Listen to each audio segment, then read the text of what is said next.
Allora, rieccoci, prima di affrontare poi l'ultima questione che riguarderà anche le altre bufale, diamo una risposta alla signora per dare magari un contributo, un aiuto. Sì, intanto è importante, se ha avuto un parere negativo dalla Commissione o comunque non gli ha riconosciuto un grado di non autosufficienza elevato, può rivolgersi anche qua al nostro patronato. Noi abbiamo medici competenti che analizzano le valutazioni delle commissioni ed eventualmente si può anche fare ricorso, insomma, ecco.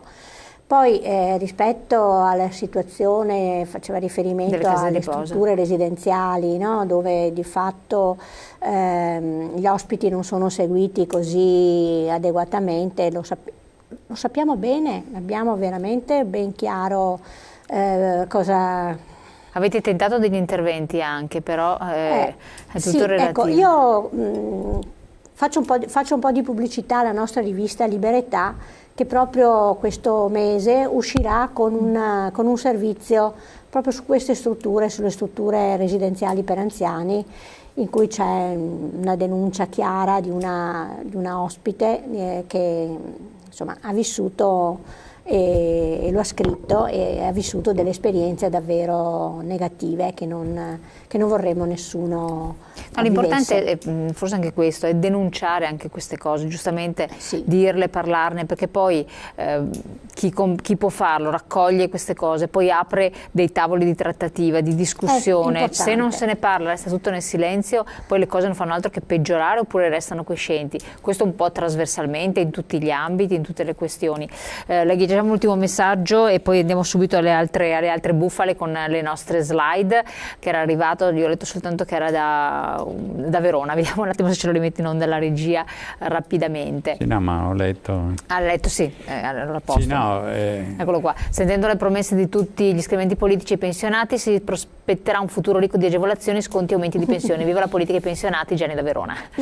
Sì, spiritoso il nostro ascoltatore, è evidente. Voi sareste felici. Lo dicevo anche prima, no, che questa campagna elettorale si sta caratterizzando per iperboliche promesse. Noi siamo molto più realisti e diciamo che vogliamo vederli sui fatti, assolutamente. Sui fatti, perché poi promettere si fa presto, poi bisogna mantenere. Tenete presente che molte di queste promesse vengono da persone che hanno governato molti anni in questo paese e che non è che hanno fatto le cose che adesso promettono, anzi hanno fatto l'esatto contrario. Noi.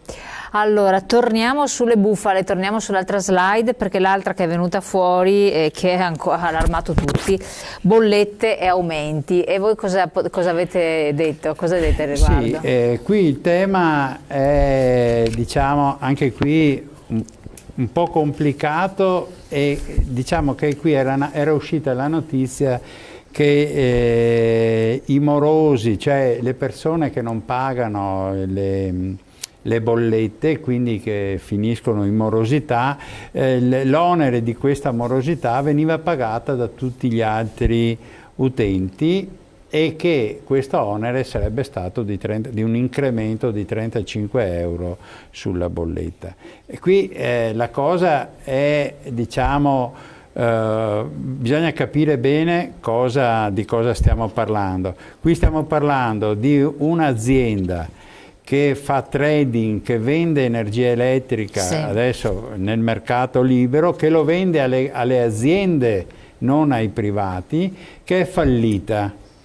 Ovviamente ha lasciato vediamo anche le altre slide successive. Ha lasciato un buco molto consistente e l'autorità per l'energia, per la regolazione e per l'energia, le reti e ambiente, decide di caricare i costi, una parte di questi costi, circa 200 milioni di euro, sulla quella parte della bolletta che si chiama oneri di sistema, cioè quindi si carica sugli oneri di sistema. Allora questa cosa qui è una cosa che non va bene e va denunciata e non va bene. Diciamo che l'impatto sulle bollette comunque è di circa 2 euro all'anno.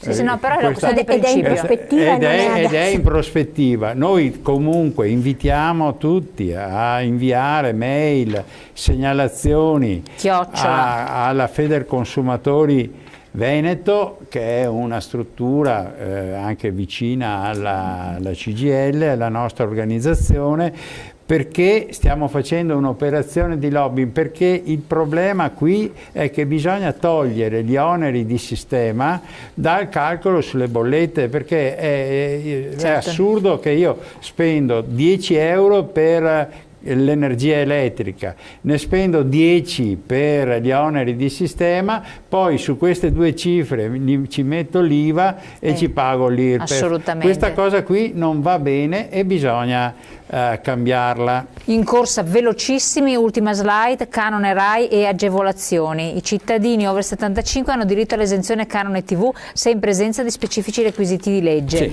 qui non siamo in presenza di una bufala, anche se è stata trattata come una bufala, ma qui il problema è che noi sappiamo che il canone RAI è stato deciso dal governo precedente di trasferirlo sulle bollette elettriche. Ci sono delle situazioni, soprattutto per le persone a minor reddito, che sono esentate dal pagamento del canone. Quali sono queste persone? Sono le persone che hanno un limite di reddito a 8.000 euro e in precedenza questo limite era 6.718 euro.